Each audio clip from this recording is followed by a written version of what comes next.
آپ کو لگتا ہے کہ خان صاحب کا یہ کہنا کہ طالبان سے بات کی جائے، وہ لوگ جو پاکستان کے خیر خواہ نہیں ہیں، جو پاکستان کو نقصان پہنچا رہے ہیں، آئے دن ہمارے جوان شہید ہو رہے ہیں، ان سے بات چیت کر کے کیا فروٹفل رزلٹ نکل سکتا ہے؟ میرا خیال ہے خان صاحب کا یہ پیغام جو ہے صحیح سیاق و سباق سے پیش نہیں ہوتا ہے. خان صاحب نے یہ کہا ہے کہ افغان حکومت کے ساتھ مذاکرات کیا جائے اور ٹی ٹی پی کو انوالو کر کے کہ ان سے پوچھا جائے کہ یہ اس کے پیچھے کیا محرکات ہیں، کیا کر رہے ہیں، کیا چاہتے ہیں. اب ماضی میں بھارت حکومت نے میاں نواز شریف صاحب جب وزیر اعظم تھے انہوں نے مذاکرات کیے، پی ٹی آئی نے کیے، تو افغان حکومت جو ہے ان کے ساتھ بات تو کرنی ہوگی. تو یہ افغان حکومت کے ساتھ بات کیے بغیر اس کا دور حل تو نہیں ہے. وقتی طور پہ آپریشن بالکل علاج ہے، انٹیلیجنٹ بیسڈ آپریشن. خان کی اس بات میں دلیل بھی ہے اور اس میں کوئی برائی نہیں ہے کہ آپ حکومتی سطح پہ، ریاستی سطح پہ بات کریں اور بات کے ذریعے کوئی ایک امن کا معاہدہ جو ہے. ماضی میں آپ کو یاد ہوگا ہر دور میں، حتیٰ کہ مشرف کے دور میں نیک محمد کے ساتھ جب ایگریمنٹ ہوا تھا، تو یہ عادتیں اور یہ تاریخ تو ہماری اپنی ہے، ہم نے یہ عادت ڈالی ہوئی ہے.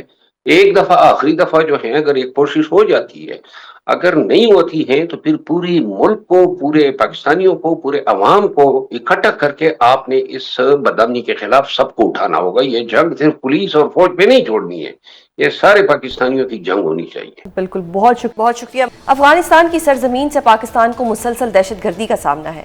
حکومت پاکستان اور اداروں نے دہشت گردوں اور ان کے سہولت کاروں کے لیے زمین تنگ کرنے کا اعلان کر دیا ہے.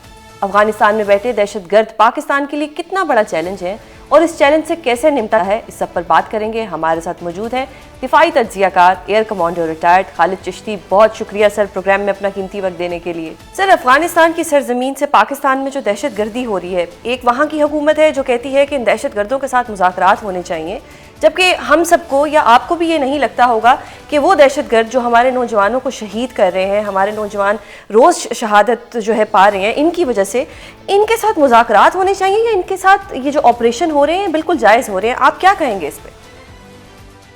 بہت شکریہ سوزین، آپ نے انوائٹ کیا.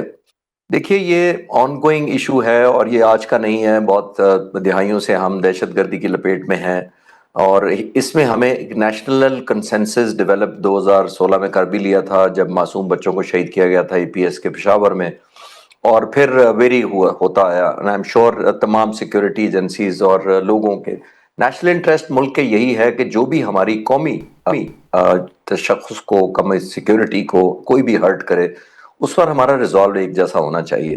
ہمیں بیٹھ کر، میرا خیال ہے پولیٹیشین کتنے ڈس ایگریمنٹ کر لیتے ہیں، ایک دوسرے کو، مخالفین کو ووٹ ڈال دیتے ہیں. میں پولیٹیشین نہیں ہوں، نہ میں اس پہ کمنٹ کرنا چاہتا ہوں بیکاز وہ میرا مینڈیٹ نہیں ہے.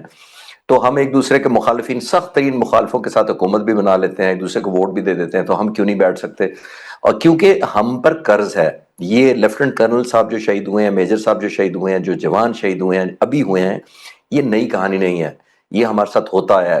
سینکڑوں ہمارے شہداء نے جانیں دی ہیں، نہ صرف آرم فورسز کے بلکہ سیکورٹی فورسز، مسلح افواج کے علاوہ پولیس اور سویلین حضرات، خواتین حضرات نے بھی. تو یہ ہمارے پہ قرض ہے ان لوگوں کا، ان بیویوں کا، ان ماؤں کا، ان بچوں کا جو گھر واپس نہیں گئے in the line of duty. تو یہ اس پہ irrespective strategy can be through consensus. جیسے میں نے کہا، ہم سخت ترین مخالفت کے ساتھ ٹیبل پہ بیٹھ جاتے ہیں، تو ہمیں آپس میں بیٹھ کر میرا خیال ہے ایک ایلیمنٹ آف انڈرسٹینڈنگ ڈیولپ کرنا چاہیے، اپنی نیشنل انٹرسٹ میں ملک کی کرنا چاہیے. دیکھیں، دشمن تو سوزین آپ کو ہمیشہ چاہے گا کہ آپ کمزور ہوں.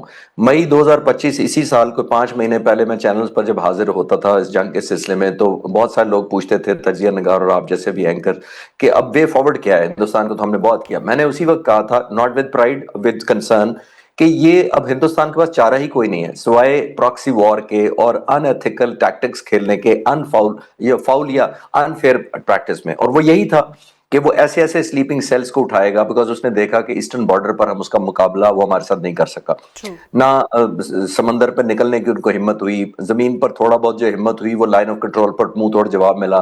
ہوا میں تقریباً 85 جہاز لے کر آئے تو پھر 7 واپس لینڈ نہیں کیے. تو آج تک وہ ڈیفینڈ کرتے آ رہے ہیں. 5 مہینے بعد بھی ان کو یہ نہیں پتا کہ 10 مارے یا 12 مارے انہوں نے بقول ان کے. تو یہ تو ہزیمت ہے. جب اس کا وہ مقابلہ نہیں کر پائیں گے تو ان کے پاس یہی ایک آپشن رہ جاتی ہے کہ وہ ایسی سافٹ بیلی کو ہٹ کریں جہاں پر ہمارے اندر ایلیمنٹ آف ڈسکنیکٹ زیادہ ہو تھوڑا سا نسبتاً. اور ظاہر ہے اس کو افغانستان حکومت ایک ایسا پلیٹ فارم مہیا کر رہی ہے اور پہلے بھی کرتی رہی ہے جس کو ایک چیز سوزین آخری بات اس پہ ذہن میں رکھنا چاہیے کہ یہ آسان نہیں ہوتا ٹیررزم کے خلاف لڑنا. یہ راؤنڈ دا کلاک ویجیلنس ہوتی ہے کیونکہ انیشیٹو آپ کے دشمن کے پاس ہوتا ہے, چوائس آف ویپنز اس کے پاس ہوتا ہے. بالکل, میرا اگلا سوال بھی آپ سے یہی تھا کہ یہ آپریشن کب تک ہوتے رہیں گے اور کب ہمارا ان لوگوں سے چھٹکارا ہمیں ملے گا, کب ہماری جان چھوٹے گی؟ ان کی وجہ سے ہمارے لوگ شہید ہو رہے ہیں.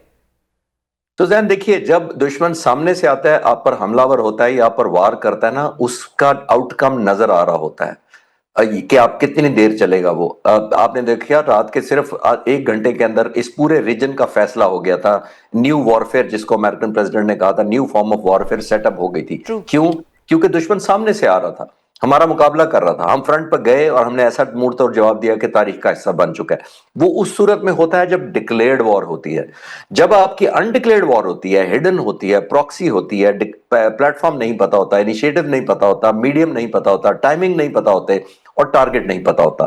جب یہ ساری چیزیں انیشیٹو آپ کے دشمن کے پاس چلا جاتا ہے تو پھر ظاہر ہے آپ کو زیادہ ویجیلنس چاہیے, آپ کو بہت زیادہ انرجی چاہیے کیونکہ چوائس اس کے پاس ہے. تو جیسے میں نے عرض کیا کہ اس کو ڈیفائن نہیں کیا جا سکتا, نہ ٹائم میں, نہ اسکیل میں, نہ ایک باؤنڈری میں کہ اتنے سالوں میں ختم ہو جائے گا. جو سوال کرنا چاہوں گی پولیٹیکل نہیں ہے, ایز اے پاکستانی, یا آپ سے بھی میں سوال بطور پاکستانی, کہ جو صوبائی حکومت ہے وہ کہتی ہے کہ ان کے خلاف آپریشن نہ کیے جائیں, مذاکرات کیے جائیں. صوبائی حکومت کو کیوں لگتا ہے کہ یہ فتنہ جو ہے یہ مذاکرات کرنے کے قابل ہے؟ دیکھیں, میں کسی پالیٹکس یا اس میں تو میرا مینڈیٹ بھی نہیں ہے, میری کوئی قابلیت بھی نہیں ہے, لیکن آپ کے گھروں میں بھی اختلافات ہو جاتے ہیں. آپ بہن بھائی بھی بیٹھتے ہیں, ماں باپ کے ساتھ بیٹھتے ہیں, کنسنسس ڈیولپ کر دیتے ہیں جب آپ کو انسیکیورٹی ایلیمنٹ ہوتا ہے. میں کسی کی سائیڈ یا بلیم نہیں لینا چاہتا, لیکن میں یہ ضرور کہنا چاہوں گا کہ ہمیں نیشنل انٹرسٹ کو ذہن میں رکھنا چاہیے. جو شاتیں ہو رہی ہیں, طریقہ کار مختلف ہو سکتا ہے اور طریقہ کار ایک دوسرے کو ہم کنونس کر سکتے ہیں. تو وداؤٹ ٹیکنگ اینی سائڈز اور پارٹیز, لاجیکل ہے کہ میں کسی ساتھ نہیں دے رہا کسی ایلیمنٹ کا. میں یہ کہہ رہا ہوں کہ اینڈ آف دا ڈے جب یہ شہید ہوئے ہیں جو سارے, وہ سب کے ہیں. وہ میرا بھی بھائی تھا, وہ میرا بھی بیٹا تھا, وہ میرا بھی رشتہ دار ہے جو اتنا ہی جتنا کسی اور کا ہے. تو آئی تھنک ہمیں یہ دیکھنا چاہیے کہ ہم نیشنل کنسنسس ڈیولپ کریں. پہلے ہمیں نان انگیجمنٹ کی آپس میں پالیسی کی, یہ تو فیور کرتی ہے دشمن کو. یہ تو میں ایز اے اسٹوڈنٹ اور اسٹریٹجی آپ کو کہہ سکتا ہوں. ہمارے گھر کے لوگ ایک دوسرے کو جب برا بھلا کہیں گے تو یہ دشمن کو بہت سوٹ کرتا ہے. تو اس پہ تو ہمیں نہیں جانا چاہیے نا. میں یہی تو کہہ رہا ہوں کہ ہندوستان کے اندر اس وقت افغانستان کے فورن منسٹر موجود ہیں 9-10 دن کے دورے پہ. اب وہ 9-10 دن کیا کریں گے؟ ایکسیپشنل ہے, انہوں نے اپنی ایمبیسی کھولنے کا ایگریمنٹ کر لیا ہے. ہماری فیور میں تو وہ نہیں ہے ایمبیسی کھولنا. اور اگر ان کو یہ پتہ لگے گا کہ یہ اندرون ملک آپس میں نا اتفاقی اتنی ہے تو وہ تو سیلیبریٹ کریں گے. تو میں کسی کو نہیں کہہ رہا کون صحیح ہے کون غلط ہے, لیکن ہمیں کنسنسس ڈیولپ کر کے ایک نیشنل ریزالو, جیسے آرمی پبلک اسکول کے بچوں کی شہادت کے بعد ایک ایکشن پلان بن گیا تھا, اسی طرح پہ دوبارہ ریوائیو کرنا چاہیے تاکہ پوری قوم مسلح ہو. جو پاکستان جو ہے, کیا وہ ڈائریکٹلی افغانستان میں جو یہ دہشت گردوں کے ٹھکانے ہیں ان کو ڈائریکٹلی ہٹ کر سکتا ہے؟ یہ بہت اچھا سوال ہے آپ کا, اور کہنا چاہیے ایتھیکلی یا ڈپلومیٹکلی نو, لیکن اس کا طریقہ بھی ہے. وہ جو میں عرض کر دیتا ہوں کہ میرے ذہن میں کیا پکچر ہے. میرے ذہن میں یہ پکچر ہے سوزین, دیکھیے ہم بہت عرصے سے لیس ریلیونٹ تھے دنیا کی نظر میں. امریکہ بھی ہمیں شکوک کی نظر سے دیکھتا تھا کہ پاکستان اس طرف ہے یا اس طرف ہے, تم ہمارے ساتھ ہو کہ دوسری طرف ہو. اتنے 2-3-4 دہائیوں سے یہی چلا تھا. انڈیا نے بہت زیادہ ریلیونس گین کی ہوئی تھی. اب ٹیبل الٹ گیا ہے ہمارے حق میں. ہم نے اپنی ارن کی ہے کریڈیبلٹی, ہم نے وکٹری ارن کی ہے تو ہماری پاور میں اضافہ ہوا ہے. جیسے میں ہمیشہ کہتا ہوں کہ victory has value and the power talks to power. ابھی پاور ہمیں سمجھ کر امریکہ, چین, روس سب انگیج کر رہے ہیں تو ہم ریلیونٹ ہیں. ایک اور جو خطے میں ہماری بہتری کے ہمارے حق میں ہوا ہے وہ یہ ہے کہ جو اسرائیل نے اٹیک کیا قطر پر, مسلمانوں کو متحد کیا, پاکستان اور امریکہ کی عام ڈیل ہو گئی, ڈیفنس سیکورٹی پیکٹ ہو گیا. سعودی عرب کے بہت اچھے تعلقات ہیں طالبان کے ساتھ.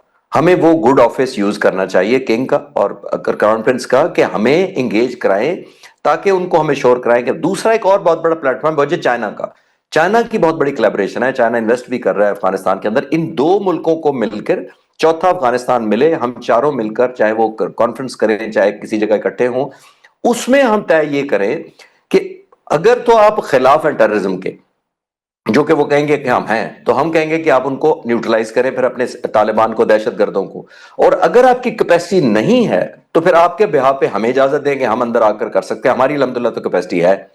تو یہ آئی تھنک ہم ایک لیگل فریم ورک میں چلے جائیں گے جس کے اندر 2 ملک گارنٹیئر ہوں گے، جس کے اندر طالبان حکومت یہ ایشور کرائے کہ اچھا اگر ہمیں لگا کہ ہم نہیں کر سکتے تو پھر آپ ناک آؤٹ کریں ان کو، وہ ہماری کیپیسٹی بھی ہے، لیکن ہمیں ایک مورل ہائی گراؤنڈ مل جائے گا اس طرح۔ صحیح سر، ابھی جو غزہ میں حماس اور اسرائیل کا امن معاہدہ ہے اس کو آپ کس طرح سے دیکھتے ہیں؟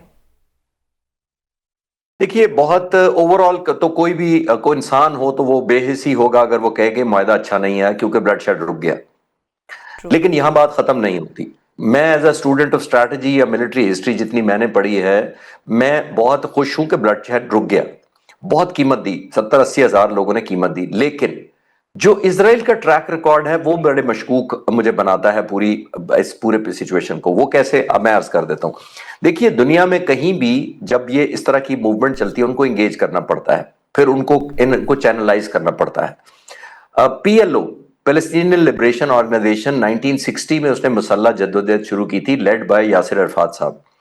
پھر 1993 میں اور 95 میں آ کر ان کو انگیج کیا گیا، اوسلو ایگریمنٹ کیا گیا یاسر عرفات کے ساتھ، اور ان کو کہا گیا کہ آپ اگر سرنڈر کر دیں اور ویپن کی جو آرمڈ آپ کی ریزسٹنس ہے اس کو چھوڑ دیں تو ہم آپ کو ایک وے فارورڈ بتاتے ہیں۔ آج بھی وہ ایگریمنٹ اٹھا کر دیکھ لیں، اس پر لکھا تھا کہ this will set a 2 state solution in the future. اب آپ دیکھیے 2 ملکوں کی اس میں گنجائش بنے گی بعد میں۔ 32 سال ہو گئے سوزین اس ایگریمنٹ کو، آیا وہ 2 اسٹیٹ ہو سکا کوئی؟ دی آنسر از نو۔ بہت شکریہ سر پروگرام میں اپنا قیمتی وقت دینے کے لیے۔ ناظرین وقت ختم ہوتا ہے، کل آپ سے دوبارہ ملاقات ہوگی، اپنا بہت خیال رکھیے گا، اللہ حافظ۔